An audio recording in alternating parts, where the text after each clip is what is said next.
자, 2차 전지 종목군들의 최근의 이슈, 리튬 가격에 대한 이슈, 그리고 실질 2차 전지가 뭐 실체가 있는 건지, 예? 그걸 조목조목 한번 따져서 말씀을 드리려고 해요. 그리고 뭐 어떠한 이유에서든 2차 전지의 강세가 형성돼 있기 때문에 어떠한 이유에서든 뭐 리튬 가격의 강세 전환에 대한 기대 요인이 됐든 뭐가 됐든, 그래서 그렇다면은 우리도 2차 전지를 편입해야 되는 거 아니냐. LNF를 가지고 있다가 사실 뭐 LNF뿐만 아니라 많은 종목을 정리를 했었단 말이에요. 8월 1일 날 조정이 오고 그럴 것 같으면 압축을 하자라고 해서 종목을 압축을 했고, 그 결과가 뭐 결코 나쁘지는 않아요. 또 반등 나온 종목도 있지만 또 급락 나온 종목도 있고, 또 우리 종목이 어쨌든 뭐 신고가 이후에 눌림목의 수준이고, 결론은 이제 리튬 가격이 2차 전지에 미치는 영향은 단일도 없다. 방송에서 헛소리하는 친구들 제발 부탁인데 리튬 가격의 이 흐름 자체라도 가지고 나와서 좀 설명을 했으면 좋겠어요. 요 내용은요, 머니올라죠. KBS 머니올라 방송에 출연했을 때 가지고 나간 자료예요. 그러니까 지금 네이버에서 윤정도 검색하시거나 유튜브에서 윤정도 검색하시면 나옵니다. 거기에 이제 유튜브 채널 윤정도 채널에서 보시면은 2차 전지 관련된 내용이 있는 공간이 있어요. 그래서 그때 이미 이야기를 했어요. 2차 전지 하락 앞으로의 전망은 뭐 이렇게 얘기를 해놨는데, 요거예요. 여기서 섹터별로 좀 자세하게 보겠습니다. 원고 작업하시는 분도 여기서 캡처하면 되는데, 여기 지금 이제 나오는 요양반이 김성진 씨가 그 이번 그 KBS 사장 되신 분 있잖아요. 그분하고 동기인데 마지막까지 경합을 했었죠. 그렇게 해서 이제 저분이 사장에 되실 줄 알았는데 하여간에 뭐 어찌됐든 그렇습니다. 그래서 김성진 국장이었고, 지금 이때 보여드리면서 설명드린 게 똑같은 거예요. 이때 보여드리면서 설명드린 내용이 뭐냐면 1, 2 이렇게 해놨잖아요. 이게 22년도거든요. 22년도에 리튬 가격이 급등했을 때 테슬라가 올랐느냐? 테슬라 개뿔 오른 거 없어요. 그 2차 전지하고 테슬라하고 뭔 상관이 있냐 이러신 분들이 계시는데, 뭐 그건 나중에 또 설명을 드리고, 그럼 2차 전지가 올랐느냐? 개뿔 오른 거 없어요. 저 급등 나올 때 오른 게 없다니까. 그리고 이제 두 번째 박스 쳐놓은 저 기준이 이제 22년도 하반기인데, 저때 일부 이제 뭐 강세를 띈 종목군들이 있는데 그 이유에 대해서는 역시 조금 이따 설명드리고, 그리고 23년도 보시면 어때요? 폭락했죠. 리튬 가격 23년 폭락했는데 2차 전지는 폭등했잖아. 특히 이제 이때 폭등을 한 겁니다. 이때 어느 때 폭등을 하냐면은 이 부분 이제 일단은 꺼놓고, 어느 때 폭등을 하냐면요, 2차 전지들이 폭등한 게 23년도에 이 급락 나올 때, 23년도 줄이 여기겠죠. 이 급락 나올 때 2차 전지는 2월부터 폭등을 합니다. 1월 말 이후에 2월부터 폭등을 하기 시작해요. 1월 달에 포스코 퓨처엠이 그러니까 구정 연휴 지나고 탄력적인 반등을 한번 나타내 줬어요. 1월 말에. 연휴 지나고 다다음 날. 그리고 나서 에코프로 BM이 시가총액 그 당시 1위 코스닥 1위를 왔다 갔다 했는데 시가총액 10조 수준에서 왔다 갔다 했어요. 9,700만 주고 10만 원 전후에서 왔다 갔다 했습니다. 그 에코프로 BM이 슈팅이 나왔어요. 그 당시는 뭐 슈팅이라고 표현해봐야 변동성이 10%까지는 안 나오고 한 8% 나왔나? 더 나왔나? 20% 나왔나? 뭐 모르겠어요. 기억도 안 나. 2년 전인데. 근데 그때가 에코프로가 어찌됐든 2,345만 주였어요. 에코프로가. 그 에코프로가 11만 9천 원. 그러니까 시가총액이 3조가 채 안 될 때죠. 시가총액 3조가 채 안 됐고 에코프로 BM이 10조 정도 했을 때인데, 에코프로가 더 가볍게 움직였어요. 시가총액이 작으니까. 그 친구가 2월 3월 달에 올라온 게 2월 한 달에 올라온 게 한 200% 올라왔을 거예요. 200%. 그러면 뭐 총 15배 올라왔으니까. 그 어때요? 리튬 가격 폭락이야. 개뿔 무슨 뭐 리튬 가격 뭔 상관이 있어? 어? 이 당시에 폭락이었다니까. 그러고 나서 반등이 나오는 게 5월부터입니다. 5월, 4월 말 5월. 4월 말 5월부터 저 반등이 저만큼 나오는데 그때도 리튬 가격을 운운했어요. 4월 말 5월. 그러고 나서 7월 이제 정점 찍고 이제 저기서 뭐 질질질 흘러내려서 이제 지금의 가격까지. 그러니까 지금 가격이 어떻게 돼 있냐면 이렇게 돼 있거든요. 그럼 2차 전지가 빠진 게 이 리튬 가격 때문에 빠진 건가요? 아니란 말이야. 이 흐름에 있어서 이 정점도 아닌데 에코프로는 이 당시에 정점 찍을 때 에코프로의 시가총액이 그 친구 한 4, 5조 했나요? 5조? 응? 근데 요 고점을 찍을 때 에코프로의 시가총액은 40조를 넘겼어요. 그래서 에코프로 BM과 에코프로를 합산해서 90조가 넘어갔습니다. 그 당시 기준에 90조면요. 좀 더 보겠지만은 하이닉스 시가총액을 넘기는 거예요. 응? 에코프로 BM 합쳐서. 근데 에코프로와 에코프로 BM이 실적이요. 없어요. 없는데 40조 둘이 합쳐서 90조 말도 안 되는 거품이었지. 그건 2차 전지 랠리가 아니라 말 그대로 거품이었던 거예요. 그냥 에코프로 그룹주 두 개가 간 거고 그 상황에 포스코 그룹이 대기업인데도 불구하고 정신 나온 거지. 아, 우리가 사실은 IRA의 진정한 수혜야. IRA는 2차 전지의 호재인가요? IRA가? 그러니까 계좌가 18원 거예요. IRA가 어떻게 2차 전지 호재입니까? 악재지. 응? 그걸 하나씩 들여다 봅시다. 리튬 가격은 전혀 2차 전지의 가격과는 전혀 동떨어진 흐름을 나타내고 있다. 그 얘기가 첫 번째고요. 두 번째 기준은 공매도가 2차 전지에 미치는 영향 그리고 전체 시장에 미치는 영향 1도 없습니다. 그러니까 우리나라 지수가 글로벌 증시의 흐름에서 우리나라 지수가 좀 많이 미끄러졌던 이유 6달 운동 떨어졌거든요. 6달 운동. 그 기준을 한번 보여드릴 텐데 6달 운봉 떨어지면서 글로벌 증시 사상 최대치 흐름 연출할 때 기준이에요. 보시면 이렇게 돼 있잖아요. 글로벌 증시 비교 차트. 정확하게 이때의 기준인데 박스를 두 개로 나눠 드렸죠. 이런 경우가 어디 있습니까? 6개월을 하락해요. 근데 초록 색깔 독일 사상 최대치 신고가, S&P 500 지수 사상 최대치 신고가, 일본 사상 최대치 신고가 수준에서 맴돌고 있는 우리나라만 6개월 빠졌어요. 왜 빠진 거예요? 정치적인 또 정책적인 불확실성, 금융시장에 미치는 영향 중에 가장 큰 영향은 제가 판단할 때는 뭐다? 이거였다. 공매도에 대한 박순혁이 그 정신 나간 속된 편으로 그 또라이 그런 애들 얘기를 누가 귀담아 들었는지. 예? 금융당국에서 절대 공매도는 금지하지 않는다. 공매도 금지라는 게 세계에서 유례가 없어요. 전 세계에서 유례가 없는데 왜 우리나라만 공매도를 금지? 미친 것도 아니고 시장이 흔들리고 있는 것도 아니고 정상적이었단 말이야. 공매도를 왜 금지해? 시장이 멀쩡하게 글로벌 증시가 폭등 랠리고 다시 보시면 23년도에 어때요? 23년도에 우리나라만 못 들었을 뿐이지 23년도에 앞전 고점들을 다 뚫고 올라갑니다. 이때 앞전 고점 다 뚫잖아요. 23년도에. 그런데 무슨 우리나라만 상승폭이 제한적이었죠. 근데 여기서 왜 공매도를 금지를 시켜? 말 같지도 않은 소리지. 진짜 글로벌 금융위기가 오든지 코로나 같은 때 그때 고민 한번 해보는 거죠.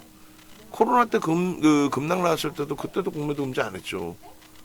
근데 무슨 왜 공매도를 금지해? 박순혁 같은 그 또라이 애들, 선대인 같은 그 인간 같지 않은 그런 사람들이 헛소리하고 2차 전지 조정이 공매도 때문이다. 말 같지도 않은 소리예요. 그리고 이번에도 2월, 3월 달에 공매도 재개되면 방산 조선 다 죽는다고. 3월 말에 공매도 재개되니까 미리 다 빨리 차익 실현하라고. 안 갖고 있는 애들이 꼭 그런 헛소리 한다니까. 우리 갖고 있는 우리는 어땠어요? 공매도는 절대 주가의 조정에 영향을 안 준다라고 말씀드려요. 분명하게. 영향 1도 없어요. 만약에 고점에서 조정을 받는다면 고점에 대한 차익 실현 욕구의 그냥 명분일 뿐이지 공매도 물량 때문에 주가 조정받아 말 같지도 않은 소리입니다. 말도 안 되는 소리예요. 응? 그래서 이걸 보여드리는 거예요. 이 당시가 23년 10월 25일인데요. 공매도의 거래 금액의 비중 전체 지금 뭐 10조의 거래대금이다. 20조의 거래대금이다. 그 20조의 거래대금 중에서 공매도의 비중이 얼마큼이냐 그걸 나타내는 거예요. 공매도의 비중. 공매도도 매도도 할 수 있고 매수도 할 수 있잖아요. 그 비중을 얘기한 거지 공매도가 그게 뭐 나온 물량이 다 공매도다 그건 아니란 얘기예요. 공매도 상환도 있을 수 있고 그리고 뭐 최고치와 최저치 이렇게 나와 있는데 제일 중요한 건 뭡니까? 그래서 공매도의 전체 시장에 대한 공매도 잔고가 얼마냐? 0.6이야. 코스피 기준에 공매도 그 잔고 물량이 없어요. 대차 거래라는 거는 대차를 해서 공매도하는 쪽도 있고 대차를 해서 상품의 해치를 하는 쪽도 있고 왜? 장내에서 사면은 더 비쌀 수 있단 말이에요. 물량을 또 확보하기도 어려운 종목이 있고 거래대금이 적은 거. 엔소프트 거래대금이 100억도 안 나왔었어. 그런 종목 물량 확보하기가 힘드니까 대차에서 그 물량을 뭐 가지고 있는다라든가 그런 기준점에서 대차가 이루어지는 거고 여러 가지 그 활용이 있어요. 대차 거래에 대해서는. 그리고 공매도의 기준은 그 중에 한 가지의 방법. 대차를 해서 공매도를 하는 그런 기준입니다. 보시는 것처럼 잔고가 있습니까? 없어요. 없는데 뭐 헛소리들을 해. 그냥 귀 막고 그냥 막무가내인 사람들 있잖아. 뭐 얘기하면 몰라 하는 사람들. 아니 공매도가 비중이 없는데 뭔 소리예요? 몰라 그러면서 뭐 음모론 터뜨리고 뭐 외국인이 공매도에서 그 박순혁 같은 거 정신 나간 애들 때문에. 결론은 공매도의 그 투자자별 그 공매도 비중은 코스피 같은 경우 외국인이 대부분 차지합니다. 그러니까 해칭 물량의 대부분이 해치예요. 코스닥 대부분 외국인이죠. 대부분이 해치 물량입니다. 뭐 해치펀드가 공매도로 수익 낸다? 어디서 뭐 주워 들은 건 있어가지고 해치펀드라는 거는 어느 곳에서든 자유롭게 내가 뭐 막말로 몰빵 투자하고 그렇게 해서 수익을 낼 수 있는 쪽에 집중한다는 얘기인 거지 해치펀드가 공매도다 그건 아니에요. 거기에 공매도를 한다는 건 잘 생각해 보세요. 공매도라는 거는 어떨 때예요? 해치의 기준인데 내가 이 종목이 너무 과도하게 올라왔다라고 생각할 때 그럴 때 뭐 했지. 그런 기준이 되고 공매도로 수익을 일부라도 내겠다? 과도하게 거품이 낀 종목에 대해서 공매도가 들어오는 거죠. 그러면 과도하다라고 판단하는 쪽은 대부분이 뭡니까? 정상적인 사고방식을 가지고 있는 운영사란 말이에요. 운영사가 고객 자산 받아다가 지 마음대로 막 공매도 막 때리고 안 그렇잖아. 운영사는 상품을 설계해서 만들어서 뭐 예를 들면은 2차 전지가 인기가 있다면 2차 전지 섹터 만들고 거품이든 말든 만들어 놓고 돈 들어오면 그걸로 무조건 주식 사는 거고 그러니까 그 수급에 의해서 갔던 부분도 있고 강했던 부분도 있고 마찬가지입니다. 나머지 부분도 2차 전지뿐만 아니라 뭐 방산이다 그러면 방산에 돈 들어오면은 뭐 하나 에어로스페이스를 산다든가 그죠? 그리고 인덱스 상품 그냥 지수 흘러가는 대로 그러면 코스피 200 지수의 비중대로만 사나요? 그 시장 수익률을 추정한단 말이에요. 거기보다 조금 더 잘 나오면 운영 능력 좋다 그러고 그러면 자금이 그렇게 다 성향이 있고 성격이 있고 계약 관계가 있는데 그냥 그 돈 갖고 뭐 도 아니면 모식으로 뭐 파생을 운영한다든가 혹은 뭐 막 공매도를 때 그러지 않아요. 억지를 부려도 유분수인 거지. 근데 기관 투자자 입장에서는 그걸 정상적으로 얘기를 하고 싶어도 굳이 귀찮은 거야. 그 박순혁 같은 거 정신 나간 애들을 유튜브 상에서 계속 검증도 안 된 내용 떠들어대는데 헛소리 하잖아. 이런 거 자료 하나라도 갖고 나와요? 안 갖고 나오고 헛소리 하잖아. 응? 근데 그거를 케이블 경제 TV까지 싹 다 올려놔 주다 보니 선행 매매로 6억씩 수익을 내고 6억을 수익을 내려면 선행 매매 얼마나 한 거야? 그것도 금양에서 그렇게 해 먹은 거죠. 금양 지금 거래 정지돼 있죠. 좀 이따 금양도 나와요. 교육 내용에. 실체를 알아야 뭘 하는 거지. 지금 공매도 거래 대금상이에요. 공매도 거래 대금인 겁니다. 전체 거래 대금에서 이 정도의 거래 대금이 형성이 됐는데 이게 공매도 거래 대금인데 건건데 전체 전체 거래 대금 대비해서 31%. 만약에 100억이 거래됐는데 100억 중에 31억이 공매도의 비중이더라. 그래서 8% 빠진 거예요? 아니란 말이지. 얘도 그래서 28% 비중에서 8% 빠진 거예요? 아니에요. 무슨 말이냐면은 공매도 거래 비중이 31%, 그럼 가장 높은 애들은 얼마일까? 가장 높은 애들을 볼게요. 이렇습니다. 전체 시장에서 공매도 거래 비중이 가장 높은 애가 25일 날 기준에 LG 디스플레이였단 말이에요. 왜 25일이냐? 아까 얘기했잖아. KBS 머니올라 방송 나갈 때 방송 원고 자료예요, 이게. LG 디스플레이다. 그럼 얘는 공매도가 비중이 높잖아요. 근데 플러스 5.45야. 공매도 저가권 매도 나와봐야 순수한 공매도 이외에 외국계 기관 투자자, 국내 기관 투자자가 매수했다는 얘기죠. GKL도 마찬가지예요. 삼성화재도 마찬가지고. 얘 공매도 비중이 40%나 되는데 왜 약보합이야? 공매도가 막 밑으로 집어던지기만 해요. 공매도 1원이라도 위에서 팔아야 지들도 이득이 남지. 1원이라도 위에서 팔아야. 말 같지도 않은 막 논리를 펴서 아니 그래서 뭐 지금은 후들겨 펴고 아유 결론적으로요. 전체 시장에서 공매도 잔고 금액 상위 종목입니다. 잔고 금액. 그렇게 해서 LG 에너지솔루션이 공매도가 잔고가 이렇게 많아. 금액으로. 얼마의 조단인가요? 100만, 1000만, 억, 10억, 100억, 1000억, 조내. 1조 4천억. 시가총액이 저 당시에 100조가 넘었죠. 100조가 넘었을 거야 아마. 근데 1조 4천억 해봐야 몇 프로야? 1.37%뿐이 안 돼. 전체 시가총액의 1.37%, 전체 주식수의 1.37%뿐이 안 된다고. 근데 어떻게 저게 주가에 영향을 줍니까? 포스코홀딩스 2.16, 포스코 퓨처엠 3.18, 삼성전자 이 금액 기준으로 순서가 나와 있으니까 0.15, 2.20, 코스닥은요.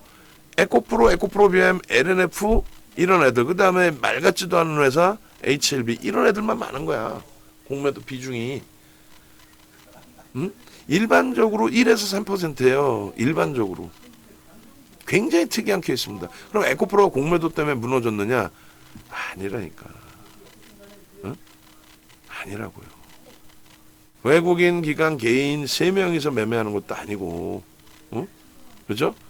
그러니까 이런 거를 볼 때에도 순매수만 놓고 보는 게 아니라 매도와 매수까지 같이 놓고 보면서 손바뀜의 기준과 상한 부분의 기준과 이런 걸 다 놓고 보셔야 돼요. 근데 저 당시에 그 박순혁이 배터리 아저씨 그 또라이 걔는 저보다 그래도 1살인가 2살인가 3살인가 어려요. 그러니까 막 뭐라 해도 돼. 선대인이가 저보다 조금 나이가 많은데 그런 사람도 뭐 존경해 줄 이유가 없어. 소문 나 있는 거는 소문입니다만 한 200억 해먹은 걸로 소문이 나 있어요. 2차 전지 그 랠리 때 선행 매매하고 지 방송 동시 접속자 몇만 명 접속할 때 앵캔 같은 애들도 헛소리하고 2차 전지 헛소리에 금양 팔아먹고 이날 박순혁이가 온갖 뭐 유튜브나 케이블에 나와서 얘기가 공매도에 공격을 받아 또라이지 무슨 완전히 걘 또라이인 거예요. 공매도에 공격을 받았고 이날은 기관이 공매도를 또 했대. 미친 소설을 쓰고 자빠져 있어 진짜. 저도 언어 순화를 좀 해야 되지만은 그거 완전 또라이인 거지. 기관이 샀는데 뭔 아휴 외국인도 샀잖아. 그 다음날 19% 빠질 때 뭐 마이너스 10만 주? 10만 주 가지고 에코프로가 폭락을 하나? 여기서도 마찬가지예요. 매도와 매수를 보는 겁니다. 그러면 매도가 전부 공매도인 거야? 아, 그 진짜 정신 나간, 그걸 거르지도 않고 유튜브 같은 경우는 유튜브 사회 진행하는 애들이 뭘 알아요? 그냥 그대로 쏟아 부어갖고 얘기하는 거야. 펀더멘탈이 안 돼서 두들겨 맞은 그런 얘기는 안 하고. 잘 보세요. 에코프로 이 당시에 공매도가 1조 뭐 4천억, 1조 6천억이었다 이거야. 어? 공매도를 해서 1조 4천억, 6천억이 아니라 예를 들면 15배 올랐잖아요. 여기서 공매도 금액이 1,000억인 거야. 예를 들어서. 여기서 공매도 금액이 1,000억인데 추가적으로 매도해서가 아니라 주가가 올라가니까 15배 올랐잖아요. 예를 들면 1,000억짜리가 1조 5천억 된 거지. 이해되세요? 난 1,000억어치 공매도를 했어. 근데 금액 기준이 주식수로 따져서 곱하기로 해주니까 금액 기준이 1조 4천억이 된 거지. 주가 급락 나왔을 때 공매도를 때린 게 아니라 회수를 한 거라니까? 어? 개인들이 물량을 뺏겼잖아요. 이땐 개인들이 샀고, 이게 개인이거든, 누적 금액이고, 누적 금액이 이제 줄어들었으니까 장내 매수를 한 거죠. 장내 매수를 하면서 개인들이 물량을 뺏긴 거고. 그러니까 결론적으로 공매도가 미치는 영향력 자체가 없단 말이에요. 그럼 2차 전지가 언제부터 실질적인 랠리를 폈냐? 23년도는 그건 2차 전지 랠리가 아닙니다. 에코프로의 랠리인 거고, 포스코가 어떤 이유에서든 포스코 그룹이 우리 2차 전지 수혜야, 그것도 얘기해 드릴 테니까. 그래서 2차 전지 허울이 에코프로 그룹주 2개, 3개 뭐 이런 그룹주에 포스코 그룹주가 움직이니까 나머지가 쫓아서 움직인 거지. 뭐 세비캠 이런 애들 그 뭐예요, 폐 배터리 뭐 갖다 쓴다. 걔네 뭐 시가총액 지금 어떻게 됐나 모르겠네. 좀 이따 볼게요 한번. 미국의 민주당과 공화당은 완전히 다르잖아요. 미국은 에너지 정책에 있어서 잘 아시겠지만 친환경 쪽에서 공식적인 정치적 후원을 받다 보니까 뭐 사람이 좋아서 클린턴 대통령, 오바마 대통령이 좋아서가 아니라 사람이 좋아서가 아니라 공식적으로 정치적 후원을 그렇게 받아요. 그러니까 북극곰이 물속에서 자요. 이러면 안 되죠. 지구를 보호해야 돼요. 개뿔이나 뭐 지구 보호하지 말래 누가? 공화당의 이야기는 뭐냐면 석유나 석탄 등 전통 에너지가 있는데 신재생 에너지를 쓰려면 그럼 태양광이 갖다 썼을 때 뭐 효과가 있어야지. 원유 1리터 사서 효율을 내는 거하고 태양광 뭐 사다가 쓰는 거하고 같은 비용으로 똑같은 효과를 내야 되는데 너무 비싸다는 얘기죠. 너무 비싸다는 얘기지. 그러니까 전통 에너지를 적절하게 잘 사용을 하자. 그리고 미국은 절대 자기들 거 안 써요. 전략 비축률을 저장해놓고 오히려 원유 수입해다 쓰잖아요. 그 아버지 부시, 아들 부시 때 원유 사업 장악하기 위한 걸프전, 이라크전, 거기에 방산 무기 팔아먹고 우리나라의 패트리어트 미사일 팔아먹고 이런 개념들. 그러니까 각 당에 극명하게 엇갈려 있는 거예요. 정책의 기준이. 근데 2020년도 대선 때 민주당 쪽에서 신재생 에너지거든요. 그럼 신재생 에너지가 뭐 민주당이 승기 잡으면 올라가느냐? 그러지도 않아요. 그걸 명분으로 변동이 나올 수 있는 거고 실질 집권 당시에는 그렇게 뭐 또 엄청난 오버슈팅이 나오거나 그러지는 않았어요. 근데 이 당시에 바이든 대통령이 그 공약이 뭐였냐면은 뜬금없이 친환경 기준에 뜬금없이 전기차를 가지고 나옵니다. 그렇게 되면서 전기차에 보조금을 줘요. 전기차에 보조금을 주니까 전기차 가격이 비싸서 못 사요, 사실. 비싸서 못 사는데 보조금을 주니까 살 수 있게 된 거지. 예? 그렇게 하면서도 사실은 실적이 뭐 어마어마해진 것도 아니에요. 그런데 그 정책 하나로 16배 오른 겁니다. 정확히는 16배가 아니라 사실은 9배 정도 이렇게 올라온 거예요. 이게 2차 전지 랠리입니다. 그렇죠. 전기차의 랠리, 테슬라의 랠리가 2차 전지 랠리를 이끌었어요. 이때 2차 전지라는 거는 배터리 3사를 얘기합니다. LG화학, 그리고 삼성 SDI, 그리고 SK 이노베이션.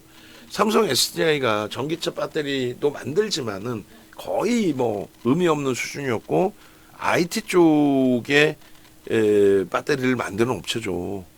응? 근데 테슬라의 광풍에 여기서는 이제 오버슈팅 한 자락 더 나온 거고 미국 증시 자체가 폭등을 하면서 정점을 찍을 때고 여기가 뭐라 그럴까요? 실질적인 랠리 기준 저게 9배 정도 됩니다. 그러니까 여기까지 16배 올라온 거예요. 최저점 대비 최고점까지가. 이때가 끝이에요. 왜냐하면 코로나19를 또 바탕으로 해서 또 바이든 대통령 취임하면서 탄소 배출권, 뭐 공화당, 뭐 트럼프 대통령, 부시 대통령은 나쁜 사람들이고 클린턴, 오바마 그리고 뭐 바이든 대통령 훌륭하신 분들인가? 똑같아요. 미국 내에서도 전 세계 1등 국민들이 뽑아 놓으신 분들이에요. 부시 대통령, 아버지 부시, 아들 부시, 트럼프 대통령까지. 트럼프 대통령이 정신병자면은 45대에 이어서 47대 대통령이 될 수 있어요. 결론은 그 정책이 힘을 잃어가니까 이렇게 폭락을 하는 거예요. 힘을 잃어가니까. 엔비디아가 이때 똑같이 이렇게 올라왔거든요. 그 엔비디아도 비슷하게 흘러내렸거든요. 근데 엔비디아는 새로운 정책이 뭐예요? AI에 대한 지원책이죠. 그러다 보니까 지금까지 미친 듯이 날아가는 거고. 이때 엔비디아가 딱 1조였어요. 이때. 지금 4조를 넘겼죠. 4조 달러를. 얘는요. 이고점을 못 넘기고 있어요. 이고점을 얘는. 넘겼나? 못 넘긴 걸로 알고 있는데 이번 트럼프 대통령 대선 기간 동안에 비이성적인 슈팅 나올 때 이걸 넘겼나? 아닌 것 같은데. 뭐 그것도 좀 더 궁금하면 한번 찾아보시든가. 결론은 이 테슬라가 이렇게 갈 때에 우리나라의 배터리 3사 갑니다. LG와 거의 똑같이 가죠. 21년도까지 똑같이 가잖아요. 22년도 그 기준에서의 오버슈팅 전까지 23년 9월 25일까지의 기준에 여기가 오버슈팅이구나. 어찌됐건 요 오버슈팅 하나만 빼고는 똑같이 가죠. 여기까지 빨간색 박스까지 똑같이 갑니다. 상승률은 달라요.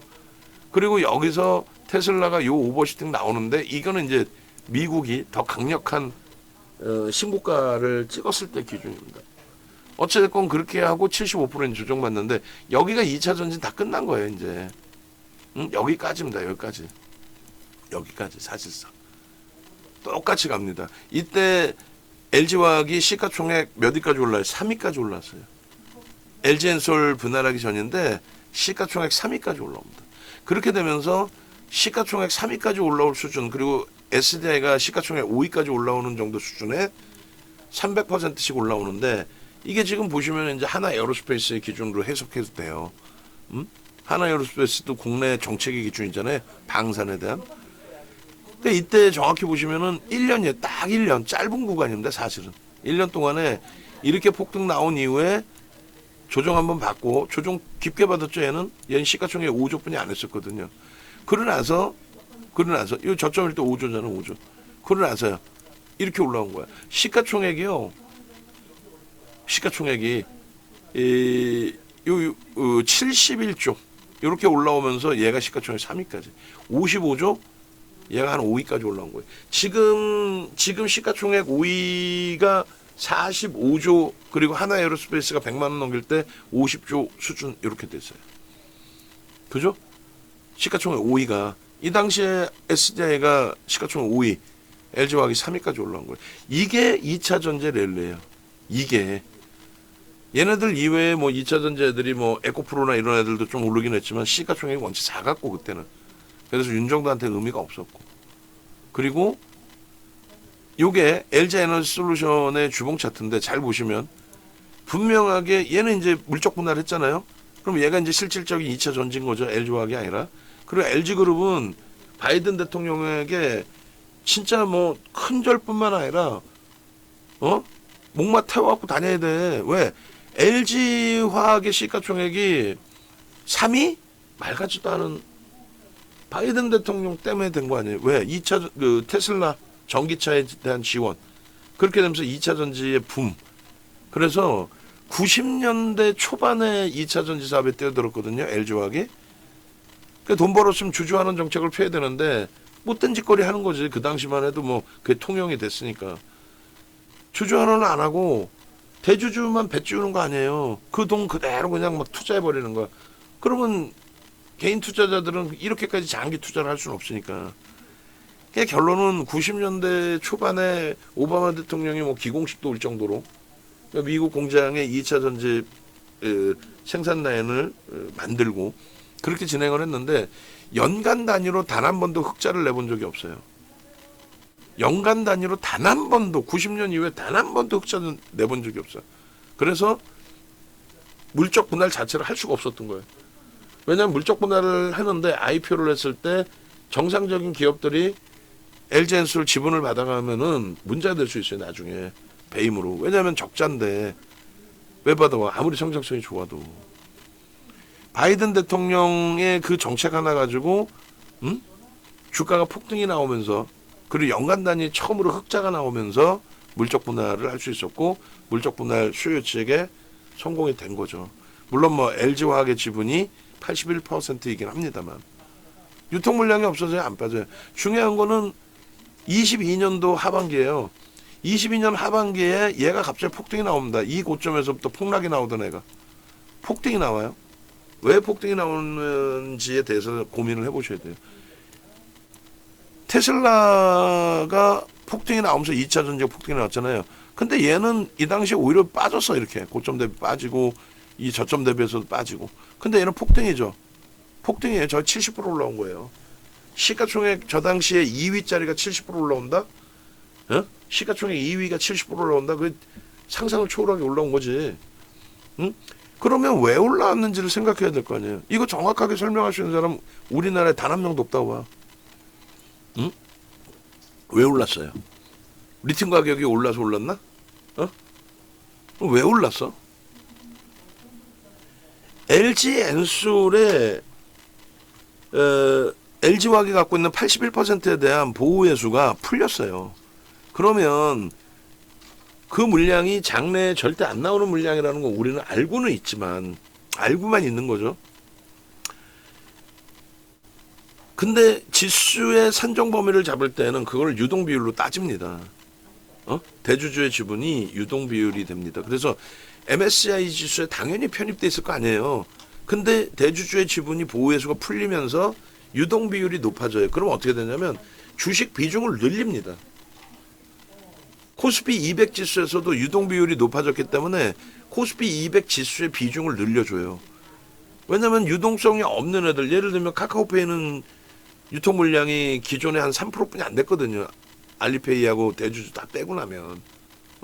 그런 애들 만약에 시가총액이 높다고 고점 대비 90%나 빠졌는데 시가총액이 높다고 시가총액 코스피 200 기준에 시가총액 비중을 높여주면은 적은 물량 가지고도 급등락이 나오잖아요. 이번에도 235% 한 달도 안 되는 사이에 235% 34,000원에서 11만 4천원까지. 그래 시가총액이 10조를 넘겼단 말이지. 근데 그거 한 방에 또 50% 빠져버렸죠. 단박에 50% 빠졌어. 그러면 지수가 어떻게 되겠어. 그래서 그 유동 비율을 주는 거예요.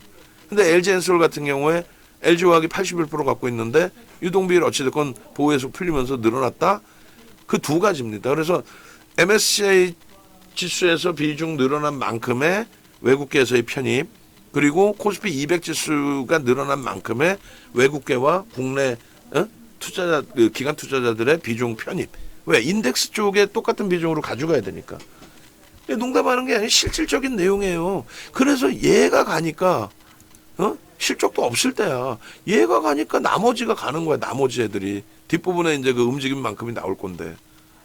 그리고 IRA는 악재라니까요. 잘 생각해 보세요. 전기차에 대해서 보조금 줘가지고 세액공제도 해주고 보조금 주고 그래가지고 얘가 팔리게 되면서 많이 팔리게 되면서 그래봐야 뭐 전체 시장 점유율 비중은 높지는 않습니다만 어찌됐건 팔리고 나서 결론은 2차 전지가 많이 팔린 거죠. 근데 우리나라의 대부분의 업체는 중국 쪽에서 광물을 갖고 온단 말이에요. 근데 그거를 갖다 쓰지 못하겠는데 이게 호재야? 와 진짜 답답해서 그래요. 이걸 호재라고 떠들고 앉아 있어요. 또 트럼프 대통령이 이걸 파기하면은 뭐 어쩌? 이거 파기했잖아 지금. 근데 주가 어떻게 오르나? 바닥 대비 70%씩 올랐는데.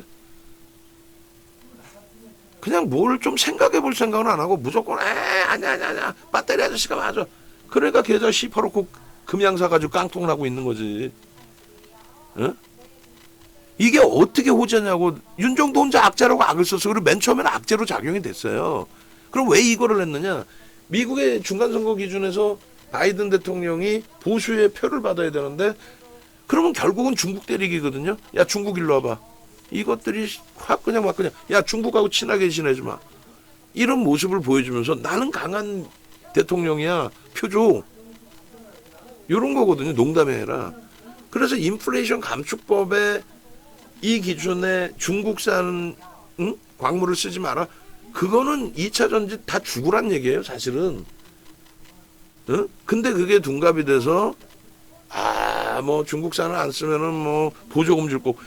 아니 중국산을 못 써 죽겠는데 무슨 보조금이야. 그랬더니 정부가 나서서 한 게 뭡니까? 우리나라의 진보는 중국과의 관계도 개선시키자는 개념이에요. 보수는 미국과의 관계만 있으면 된다라는 기준입니다. 뭐 그런 기준에서 이제 미국 쪽의 정책이잖아요. 그러니까 보수가 집권이었죠. 그러다 보니 뭐 보수 뭐 진보를 누구를 두둔하는 게 아니라 갑자기 정부에서 뜬금없이 폐배터리 얘기가 나와. 아니 정신이 있는 거야 없는 거야? 2차 전지 뭘 폐배터리를 뜯어다 써? 그지야? 결국 지금 폐배터리 써요? 근데 웃기는 거는 전라남도에서 전라남도 도청에서 우리도 폐배터리를 위한 뭐 그래가지고 막 땅 막 부지 막 갖다 쓰라고 내놓고 그 정도까지였어요. 각 기업들도 우리도 폐배터리 쓰겠다. 정부의 정책이 그래버리니까 웃기지도 않은 상황이 된 거지. 근데 이게 악재인데 그러면 이것 때문에 주가가 올랐느냐? 오르지도 않았어요. 사실은 얘기한 것처럼 2차 전지 기준에서 LG 엔솔이 유동비율이 없잖아요. 없는데 82%가 저기 대주주 LG화학의 지분이란 말이에요. 81.82%. 81.82%예요. 그러다 보니까 유통 물량이 없는데 그러다 보니까 결국은 70%대 정확히 저점 대비 고점까지 147조까지 이게 미친 거 아니에요? 영업이익 1조나 내나 지금? 그런 애들이 이렇게 올라온 거예요. 얘가 올라오니까 LG화학도 올라오죠. 얘 지분을 갖고 있는데 SDI도 올라오죠. 근데 얘는 이제 뭐 밀려 내려가니까 얘는 뭐 선택을 잘못했네 뭐 어쩌고 저쩌고 몰라. 결론은 얘네들만 올랐어요. 배터리 3사만 그나마도 얘는 못 올랐어요. 배터리 2사라고 그래야 되나? 그리고 나머지 애들은 그래 그 에코프로 BM 오늘 뭐 억지로까지 그 편입을 안 할 거예요. 이제 편입을 하게 되면 에코프로 BM 정도를 놓고 보겠다는 거고 그 차트도 한번 볼 거예요. 왜 걔를 선택했는지를. 근데 어찌됐든 간에 이런 그 상승률 속에서 우리나라 전체 시장의 2차 전지라고는 이 당시에 이제 포스코 그룹주가 목소리를 낸 건 뭐냐면 난 저것도 대그룹에서 뭐 그렇게까지 할 필요가 있나라는 생각을 하는데 어찌됐든 이 포스코 쪽에서 한 얘기가 그거죠. 이명박 전 대통령 정부 때 커넥션 굉장히 심각해가지고 자원 외교한다고. 그 커넥션 굉장히 심각했잖아요. 그래서 다 막 구속되고 사법 처리 다 받았잖아요. 근데 그 당시에 뭐 커넥션을 줄고 뭐 했든 광산이나 이런 거 자원 외교한다고 많이 사뒀던 부분이 있었는데 야 니들은 중국산 못 쓰잖아. 그러니까 니들은 죽을 수 있잖아. 우리는 중국산 없어도 돼. 광산 갖고 있어. 그게 골자예요. 포스코 그룹이 무슨 2차 전지 그룹입니까? 세계적인 철강 기업이지. 어찌됐건 그 내용을 바탕으로 포스코 퓨처엠 정도가 이 정도. 그리고 에코프로가 요 정도 오른 거예요. 얘 시가총액이 얼마나 돼? 2,345, 1조 7천억에서 4조까지 올라왔던 거지. 이거 잘 먹었지 우리는. 농담이 아니라. 금양 이때 잘 먹었지 22년 하반기에. 안 그래? 이거 안 먹었어? 이 회장이 누구예요? 금양 시가총액이 금양이 700억짜리인가 그래요. 그럼 한 200억이면 인수하잖아. 200억 서울증권 출신의 그 유강지 회장인가? 그냥 많이 어디선가 펀딩 받았겠지. 증권사 직원, 일반 직원이 뭔 돈이 있어. 펀딩 받아다 그냥 발포제 업체 인수해가지고, 그런 거 있잖아요. 뭐, 바이오 테마 불면 막 우리 바이오 한다고 그러고 막. 그럼 똑같이 2차 전지, 지금 2차 전지 하나라도 만드는 거 있어? 없지. 근데 앞잡이가 있어야 될 거 아니에요. 케이블 경제 TV 나가서 떠들 애들. 그거를 박순혁이를 소개를 받은 거지. 그럼 박순혁이 누구냐? 그냥 증권사 일반 직원이야. 지가 무슨 애널이야. 잠깐 그 파트에 잠깐 있다가 지점 내려와 있다가 그것도 능력 안 되고 잘려가지고 보험, 법인보험 영업하다가 인기 좀 타고 운영사도 아니지 자문사죠. 일유명 자문사. 거기에 이제 명함 하나 갖고 있던 그런 애인데, 그 유강지 형님 뭐 회장님 있다고 일면식도 없어. 그냥 학교가 같았을 뿐이야. 대학 소개를 받았는데. 그런 놈이 앞잡이로 나와서 2차 전지 애널들이 분석해 놓은 거 그 책 갖고 그걸 다운 받아 가지고 직권인양 포장해 가지고 그거 얘기하면서 시가총액 금양이 저 당시에 5천만 주 정도 됐을 거예요. 응? 5천만 주 조금 넘었다고. 5천만 주짜리 2천억짜리를 그렇게 세일즈한 거야. 3% 나가고 돈 주고 나갔지 다. 그렇게 세일즈하고 금양을 이때 당시에 이렇게 띄워 올린 거야. 얘가 그러면 2차 전지 단 한 개도 만든 것도 없는데 원통형 배터리 우리나라에서 세 번째로 개발했습니다. 누가 그걸 인정해 주냐고.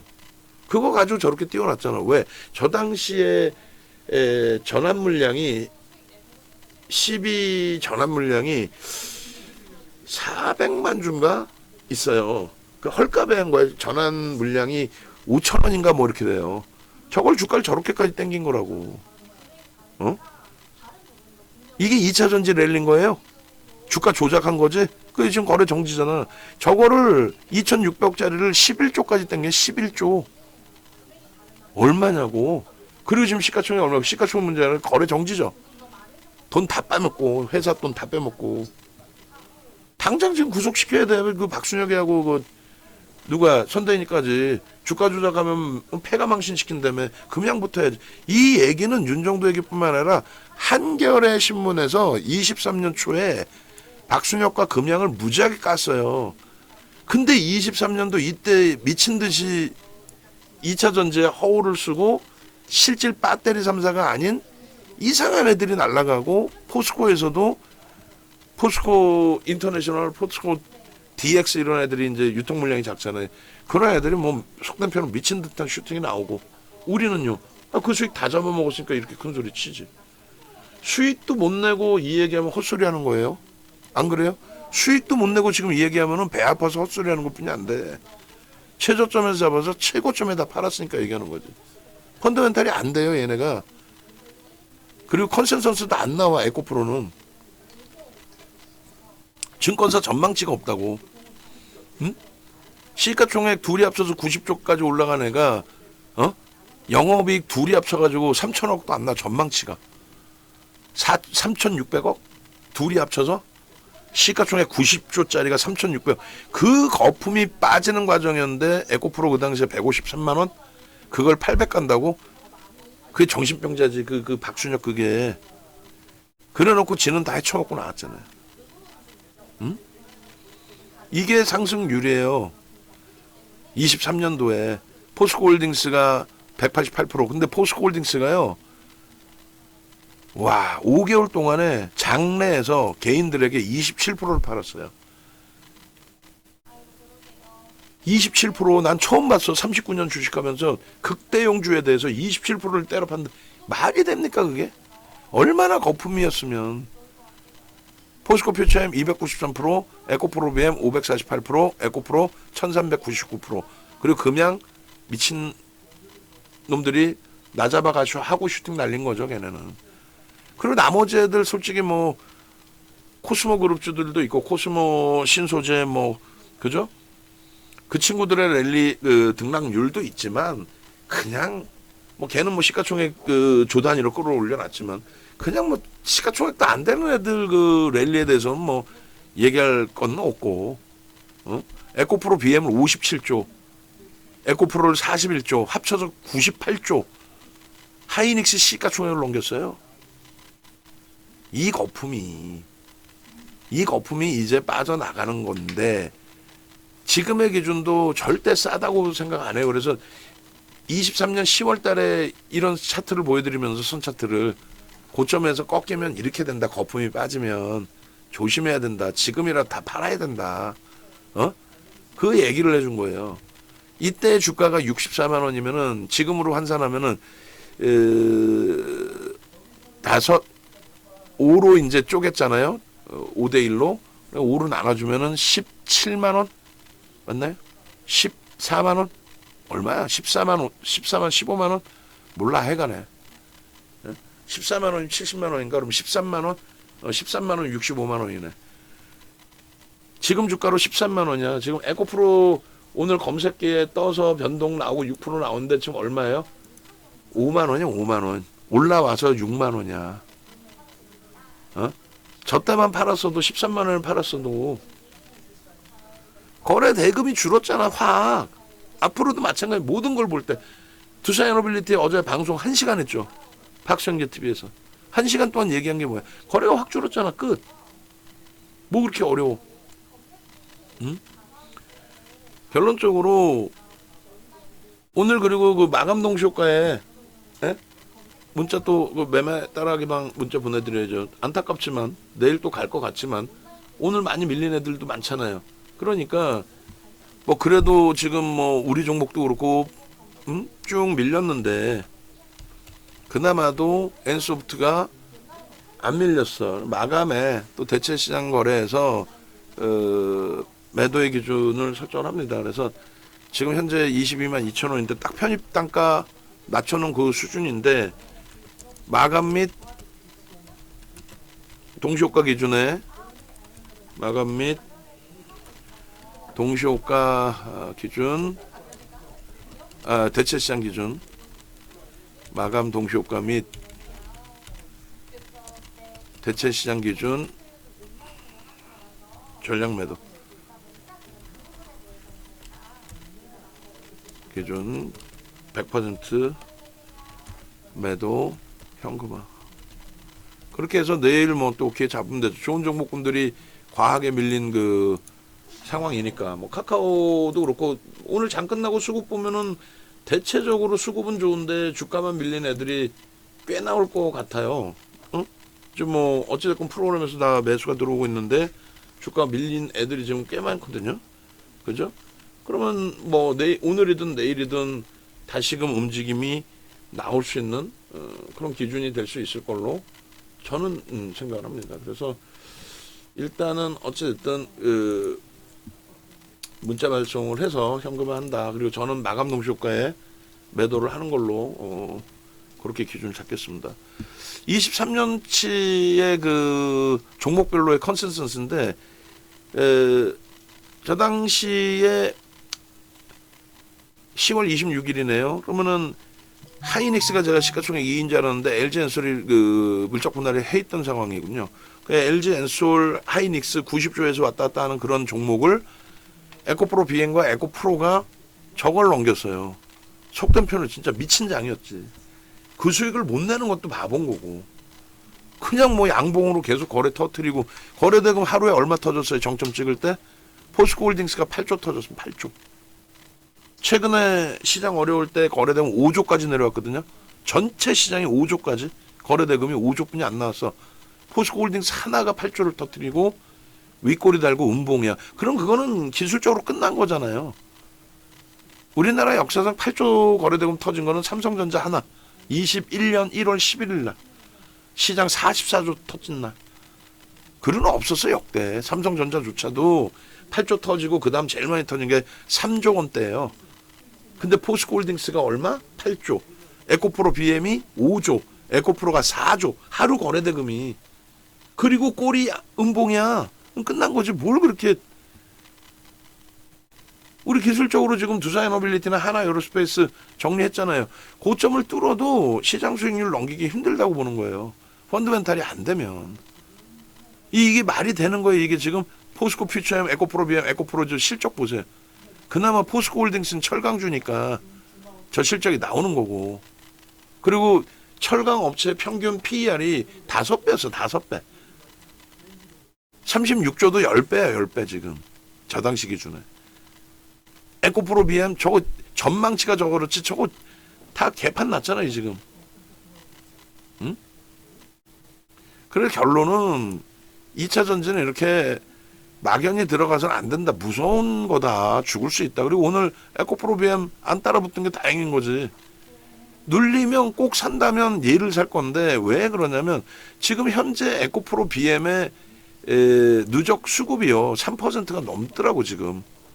오늘도 프로그램은 매도인데 기관 쪽에서 좀 매수가 있는 것 같아. 그러니까 뭐 주가가 강세를 띄었던 거죠.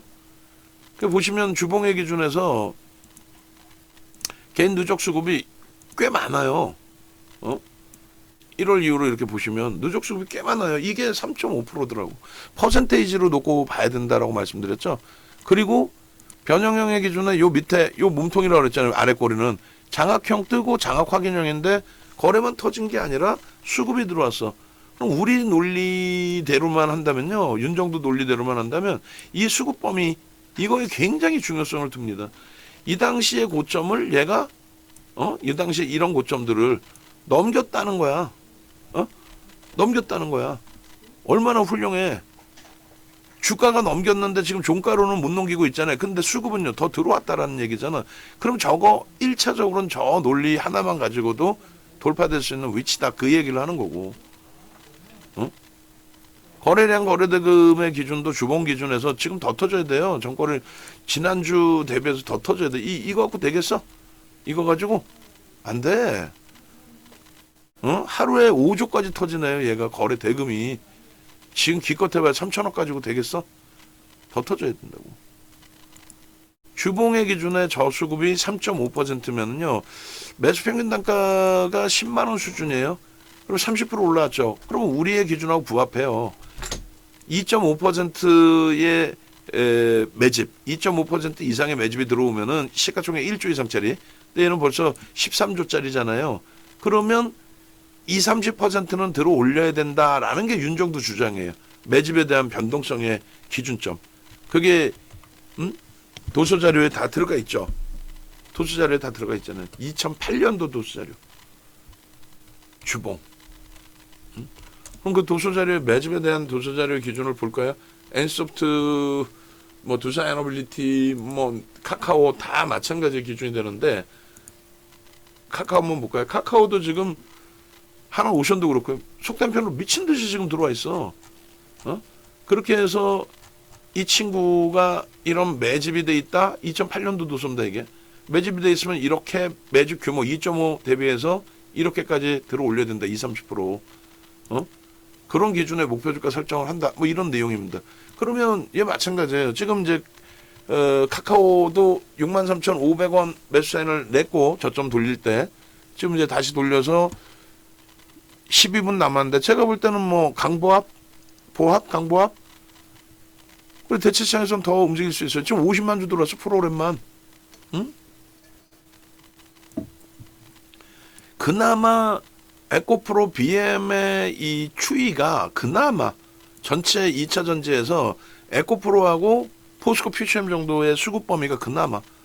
그러니까 얘네가 가니까 에코프로 BM이 가고 어찌됐건 업종 대표 주잖아요. 시가총액 규모도 있고. 그러니까 얘가 가고 포스코 퓨처엠이 가니까 둘 다 70% 정도 갔어요. 저점 대비. 그렇게 가니까 나머지 찔푼이 팔푼이도 움직이는 거야. 코스모 신소재도 올라오고 무슨 엔캔 같은 애들도 올라오고 에코프로 머티도 움직이고. 근데 대장이 가야 움직임이 나오는 거지. 대장이 가야. 그래서 거래 부분의 흐름도 마찬가지예요. 이제 뭐 제가 다시금 정리해서 기준 잡아서 또 올려드릴 텐데 뭐 7월 이후 그리고 에코프로 BM MTS 종목 검색기에서 터져 나온 기준 좀 잡아서 주세요. 8월 이후로 볼까 그냥 8월 이후 대량 거래 터지고 흐름에 8월 그래요. 8월부터 보셔도 될 것 같아요. 그렇게 해서 8월이면 매직 시그널 보기가 좀 그런가? 너무 땡겨져서 그러면 7월 저 양봉 터진 저때 너무 먼데 뭐 갈팡질팡하네 윤 정도도 달러부터 봅시다. 그냥 주봉 봤으니까. 얘도 뭐 요 빼버리고 소나 모멘텀 차트 빼버리고 거래 기준에 월등히 더 터져야 된다라는 거. 윗골이 달았지만은 글쎄요, 쉬어가면서 횡보하면 더 좋고, 일단 누적 수급은 받고 평균 단가 봤으니까 프리미엄 주고 이제 쫓아붙는 거는 거래 터지고 슈팅 나올 때, 그리고 리튬 가격 관련해서 이슈가 돼서 월요일 날 오버슈팅이 나온 거잖아요. 근데 제가 보여드린 것처럼 막연히 아닙니다, 뻥치는 것도 아니고 근거를 보여드려야 되잖아. 그러니까 리튬 가격의 흐름 보여드렸잖아요. 방송에서 그거 하나라도 갖고 나온 친구가 있냐고. 그거 보면서 판단해 보니까 어때요? 야, 리튬 가격 개뿔 아무 상관이 없는데 뭔 리튬 가격 얘기하고 있나, 그 생각 들 거예요. 그냥 억지 명분을 갖다 붙인 거지. 농담이 아니라. 그러니까 월봉의 기준에서는 이거 뭐 저 고점 대비, 저거는 솔직히 제가 개띠니까 얘기하면 개거품이었던 거고, 개띠잖아. 그리고 분명히 얘기했잖아. 여기서 장악 확인형일 때 거래가 터져 있어야 된다. 없잖아요. 이때가 공매도 금지했을 때예요. 그 또라이 얘기 듣고 금융당국의 수장이신 분들이 절대 공매도 없다, 공매도 금지 없다라고 얘기하는데, 누군가의 입김에 의해서 갑자기 일요일날 공매도 금지를 전격 발표하죠. 미친 거지. 그러니까 6개월씩 빠져버리지 시장이. 다른 국가 랠리 나오고 우리나라 지수 환산하면은 얼마예요? 4,000포인트가 넘겨져 있는 거예요, 지금 글로벌 시장이. 10월부터, 작년 10월부터로 잡을까요? 작년 10월 4분기. 이 상태입니다, 지금. 이 상태인데 그나마도 수급이 유입돼 있다라는 걸 얘기하는 거예요. 그나마도. 그래서 2차 전지를 들여다보려면 그나마도 그리고 아직 보름이 안 됐는데 거래 일수가 뭐 그래도 남아 있는데, 저 정도의 거래라면은 5MA, 20MA 거래 넘긴다. 예전만큼은 아니더라도. 그러면 추이 추세 강화는 볼 수 있다. 수급의 논리에서도 아까 말씀드렸죠. 수급의 논리에서도 앞전 고점을 주봉에서 아까 그림 그려드린 것처럼 넘길 수 있는 위치가 돼요. 그나마도. 그래서 2차 전지를 본다면 얘를 본다는 거예요. 얘를. 근데 왜 이렇게까지 2차 전지에 대해서 악을 쓰냐면, 우리는 미친 듯한 수익을 냈잖아. 농담해 해라. 저 에코프로 한번 봐볼까? 미친 듯이 수익 냈죠. 뭐 에코프로, 포스코 퓨처엠, 포스코 인터내셔널, 매도도 그땐 낮방송할 때라 7월 26일 날 악을 쓰고 전략 매도를 다 해드렸어. 7월 26일 날. 근데 지금 에코프로 볼까? 에코프로 BM, 에코프로 BM도 이렇게 있죠. 23년도 기준에. 에코프로 BM, 에코프로 다 수익 어마어마하게 냈지. 23년도 기준에 에코프로 이렇게 보시면 7월 3일 것까지 보시면, 그 이후에 것도 어마어마하겠죠. 보시면 문자 나간 것부터 해서, 문자 안 나갔겠냐고. 계속 매수지. 문자 안 나가? 다만 이런 걸 갖고 나가는 거예요. 야, 죽을 수 있어요. 조심하세요. 이렇게 가파르게 올랐습니다. 이건 비이성입니다. 비이성적입니다. 근데 검색기 계속 터져 나오고, 계속 터져 나오잖아. 검색기 터져 나오는데 왜 안 사? 거래 터지고 거래대금 1인데, 농담이 아니라 거래대금 1위, 2위 계속 그러는데 이걸 왜 안 사? 거래대금 막 2조, 3조씩 터질 때 7월이면은 2조, 3조. 특권 들면 지금 12시인데 얼마 터져 있어? 1조야. 12시인데 거래대금. 여기 거래대금 여기 나와 있잖아. 12시인데 1조야. 9,800억. 저런 미친 듯한 거래대금이 터지는데, 거래가 터진다는 건 계속 위로 계속 제낀다는 얘기거든요. 탈퇴 신호 나오면 이렇게 차익 실현 한 번씩 하고 90만 원에 또 신호 나오면 또 사고. 근데 항상 달달달 떨고 있어야지. 왜요? 너무 과한 오버슈팅이니까. 수익을 안 내고 지금 이 얘기를 하면은 욕먹는다니까. 목표 100만 원. 이거 이게 웃겨요? 2월부터 샀어 우리. 최고점에 전략 매도를 했고, 10월 달에 남들 다 악쓰고 이제 바닥입니다 헛소리 할 때에도 지금이라도 매도하십시오. 공매도 금지돼서 상한가 갔을 때도 지금이라도 매도하십시오. 지금의 기준에 그래서 솔직히 내키지는 않는데, 지금 이게 너무 늦은 거 아니냐, 남들은 바닥에서 다 다 뻥이에요. 뭘 바닥에서 어떻게 사 얘를 거래대금이 없는데.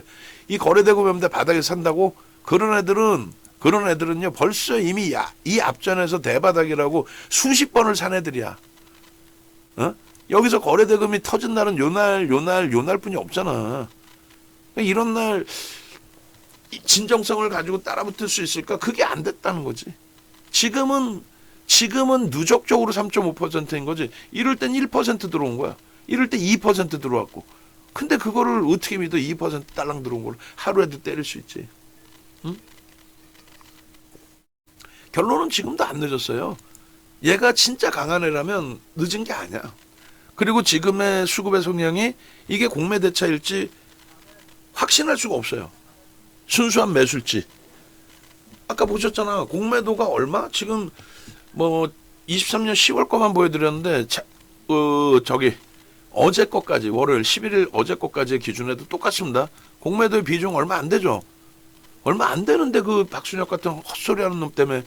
그리고 공매도 나오니까 방산조선 팔려고 그랬는데 거기서부터 더블 이상 따더블까지 났죠. 그러니까 방산 팔으라고 했던 놈들이 지금은 기어 나와서 대박 나셨죠? 보셨죠? 나쁜 놈들 아니야 아주. 지들이 다 팔라고 그래놓고 이제 와서는 대박 나셨죠 하고 앉아있고. 없는 것들이 헛소리 한다니까. 삼성전자 하이닉스가 약해요?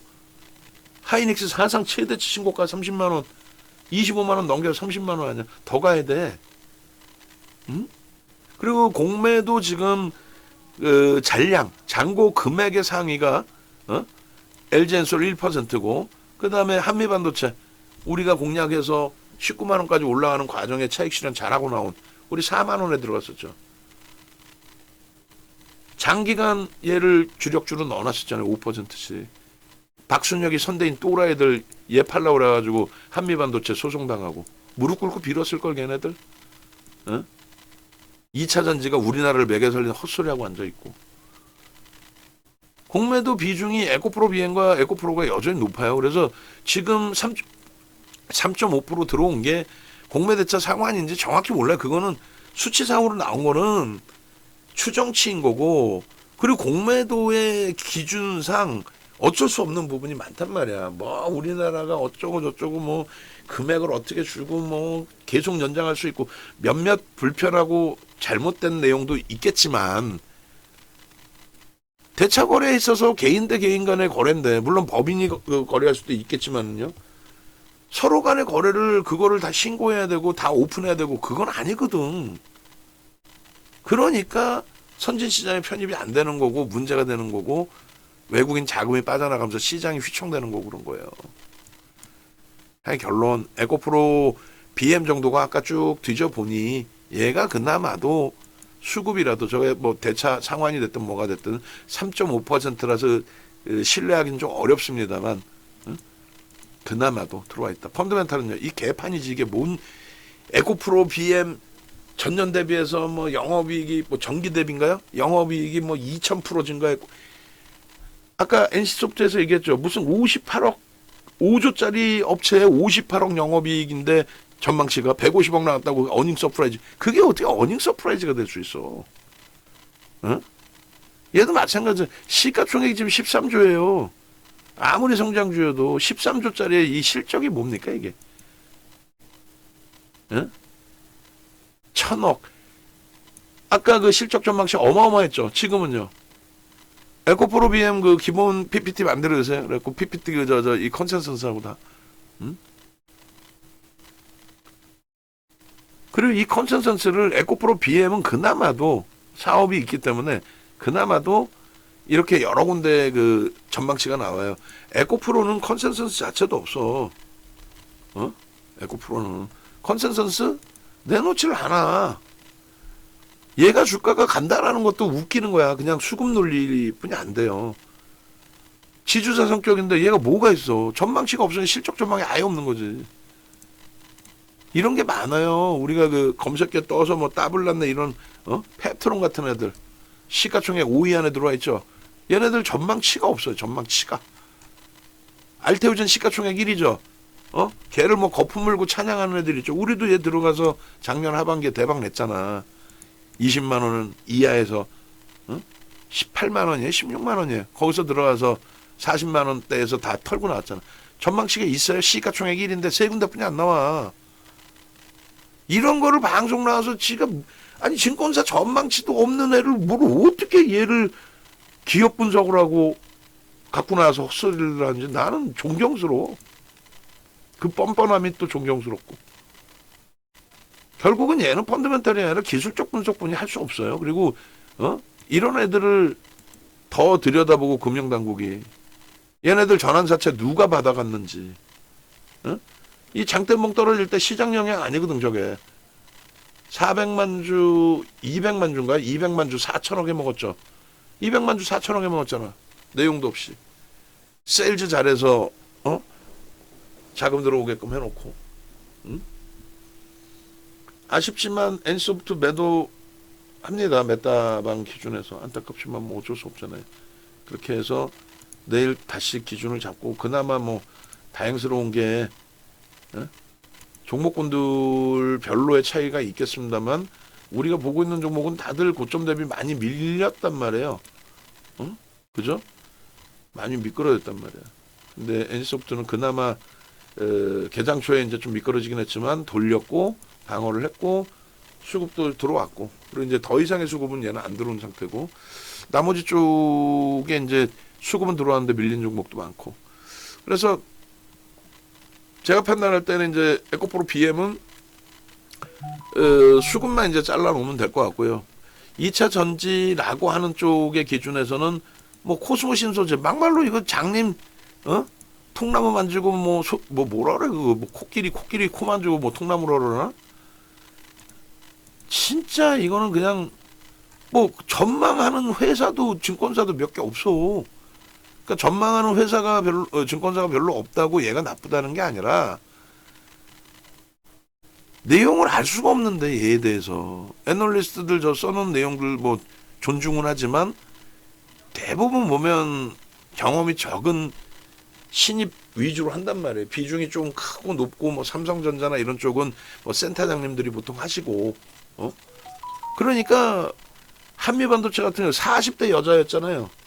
우리 곽인가 곽민정 애널인가 40대라고 그러시던데 밑도 끝도 없이 10만 원 한미반도체 10만 원 목표 주가 줬다가 그때 맞물려서 주가 폭등 나오니까 입이 째져가지고 갑자기 막 20만 원 목표 주가 줬다가 그러고 나선 또 갑자기 또 거기도 소송 당했나 그러지 않나요? 갑자기 무슨 뭐 반토막 그리고 근거도 없는 막 리포트 써내고 사과하고 아휴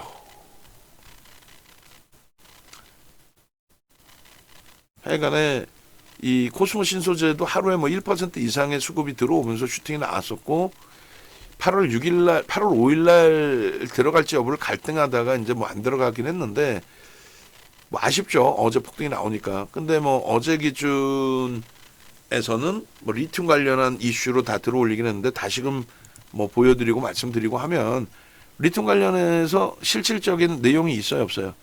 없다라는 거지. 없어.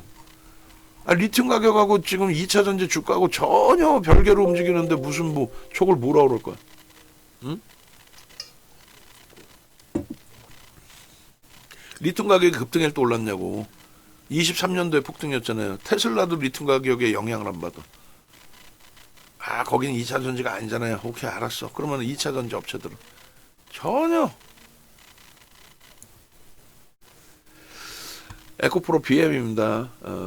기술적으로 이제 좀 놓고 볼 거고 오늘 검색기 종목에 LNF, MTS 나머지 더 잘라주시고 잘라놨나요?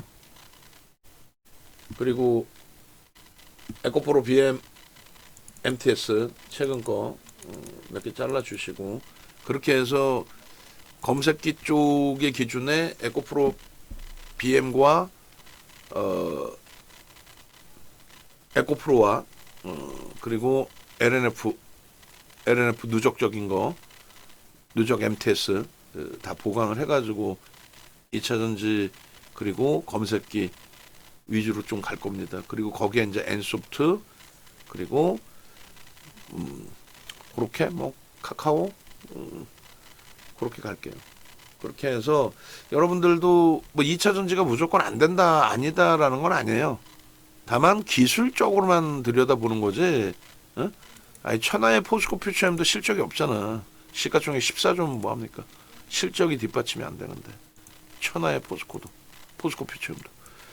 그래서 차분차분하게 놓고 보면서요. 누적 수급 범위가 그나마도 있는 쪽의 기준에 그들이 강해질 때 연동돼서 움직이는 쪽. 그러니까 지금 포스코 퓨처엠, 에코프로 BM, LNF 요 세 개 종목 정도가 규모 면에서도 그렇고요. 저점 대비 비슷하게 올랐어요. 70% 전후. 얘네가 강세를 띠면서 가볍게 슈팅을 주는 이제 뭐 코스모 신소재라든가 엔텍이라든가 이런 쪽이 이제 키높이를 일부 맞췄는데 엔캠이라든가 키높이를 맞췄는데 아니 뭐 조심스럽게 접근을 하겠습니다. 자칫 잘못 들어갔다가는 좀 불편한 부분들도 꽤 있기 때문에 그렇게 해석을 해드리고 마무리 짓겠습니다. 외부에 계신 분들은 지금 강연회에 대해서 다시 한번 강조를 드리면 강연회 부분은요 두 가지입니다. 하나는 HTS 버전 받으시는 거하고 또 그거에 대한 강의 이 영상이나 또 당일 기준에 본사에서 이제 세팅해 주시는 그런 내용. V1000에 N소프트 딱 하나 들어와 있어요. 그러니까 마지막 차트까지 다시 자르셔야 돼. 어차피 뭐 15분 봉을 하든 응? 계속 이거 그냥 그대로 다 보여줘도 상관없어요. 근데 누적적인 수익은 8, 9% 되죠. 저게 이제 뭐 여기서 봉이 너무 커서 그런데 어찌됐건 바닥에서부터 인식이 된 거니까. 그리고 차익 실현 탈퇴 이런 게 다 나오는데 이 검색기를 좀 많이 활용하셨으면 하는 기준인 거고요. 그리고 AI 쪽의 기준은 이제 좀 많은 종목이 뜨게끔 해놓은 건데 저거는 이번에 지금까지 23년 이후에 단 한 번도 AI 쪽은 들이지 않았어요. 왜냐하면 리스크가 있기 때문에 또 시가총액 1조 미만도 뜨고 근데 뭐 저걸 원하셨기 때문에 저걸 좀 드렸고 그리고 지금 DB증권하고 협의를 하고 있는데 뭐냐면은 협의를 하는 게 아니라 대체 시장 거래를 인식을 시킬까 안 시킬까 뭐 인식을 시키는 게 제가 생각할 땐 맞을 것 같아요. 근데 시스템상으로 그게 이제 연동이 되느냐 뭐 이런 기준을 좀 고민하고 있습니다. 그래서 일단은 어쨌든 간에 검색기 활용하시는 기준을 좀 여러분들께 설정을 잡아드리는 거고요. 어제 같은 경우에 엔캠 같은 경우 뭐 어마어마했죠. 어제 보시면 최근 내 기준에 그래서 그 HTS 버전 저거는 VVIP 회원이신 분들 기준에서도 자격이 있어요. 그러니까 그 염두에 두시고 그리고 이제 MTS 버전은 당일 오시는 분들 계좌 개설하시고 이제 자산 이동하시면 MTS 버전은 뭐 무료로 계속 쓰실 수 있으니까 그렇게 이제 해드리고 그 다음에 이 종목을 좀 엑기스를 그러니까 예전에 강연회를 분기에 한 번씩 했는데 작년 10월 이후에 올해는 상반기에 강연을 못했어요. 전체적으로 이제 뭐 우리나라 정세도 어수선했고 그래서 23년 같은 경우가 2월달에 콘네드 강연회 때 그때 한 50분 넘게 오셨죠. 그때는 55만 원에 했기 때문에 많이 오셨는데 그때 오픈해드린 게 에코프로 BM이었어요. 농담이 아니라 2월 강연회에서 이미 벌써 200% 떠있는 애를 그리고 4월 강연회에서는 4월 1일 날인가 했죠. 그 4월 강연회에서는 에코프로 비행과 포스코 퓨처엠과 에코프로 그때 에코프로의 가격이 40만 원 했습니다. 강연회 끝나고 일주일 만에 일주일 17거래일인가요? 2주 그러니까 2주 정도 만에 80만 원 갔어요. 네? 강연을 할 때가 40 몇만 원이었고 80만 원 찍었죠. 그리고 50만 원까지 깨지고 다시 50만 원에서 이제 150만 원 갔고 그리고 4월 이후에 그 해 10월 강연회에서는 뭐 7월 달에 2차전이 싹 다 팔았으니까 한미반도체, 하이닉스 두 종목 압축 그리고 현대차까지 그렇게 해서 사상 최대치 신고가 하이닉스, 현대차, 한미반도체 그러고 나서 이제 24년도 강연회가 있었고 그때 이제 방산 그리고 이제는 두산 에너빌리티 같은 종목을 잡아내셔야죠. 응? 그죠? APR 같은 종목. 그래서 강연회 때 압축된 종목을 오픈을 해드릴 거예요. 강연회 때 압축된 종목을 먼저 번에 4종목 압축해서 드렸는데 안타깝게 한 종목이 손절이 돼버렸어요. 나머지 3종목은 신고가 랠리 중에 오늘 조금 이제 밀린 종목이 하나 있고 계속 신고가 나왔죠. 그리고 나머지 2종목은 다음 주부터 슈팅, 그러니까 8월 말까지는 압축해드린 4종목, 손절을 한 종목이 있다 할지라도 뭐 매우 긍정적으로 잘 마무리가 될 것 같습니다. 마무리가 될 것 같고. 그래서 그 검색기하고 압축된 종목 그리고 여러분들 포트폴리오 구성, 뭐 또 여러 가지 질문 사항, 운영에 대한 질문 뭐 그런 부분들을 같이 나누실 수가 있어요. 그래서 프라이빗하게 10분 정도만 선정을 해서 같이 진행을 하려고 합니다. 7월 12일 날 그렇게 진행을 했었고 보통 지금 정도 장이면 이제 더 확장이 돼야 되는데 어쨌든 간에 기존에는 한 30분 정도까지 오셨었죠. 110만 원, 220만 원 강연에. 지금 기준에 이것 좀 수정해 달라고 다시 얘기를 하세요. 그래서 이 부분은 VIP, VVIP, 그러니까 유료 회원분들은 110만 원에, 그리고 외부에 계신 분들은 220만 원에. 다만 뭐 신규 가입하시면 유료 회원이 되니까 가입하시고 강연에 오시면 110만 원에.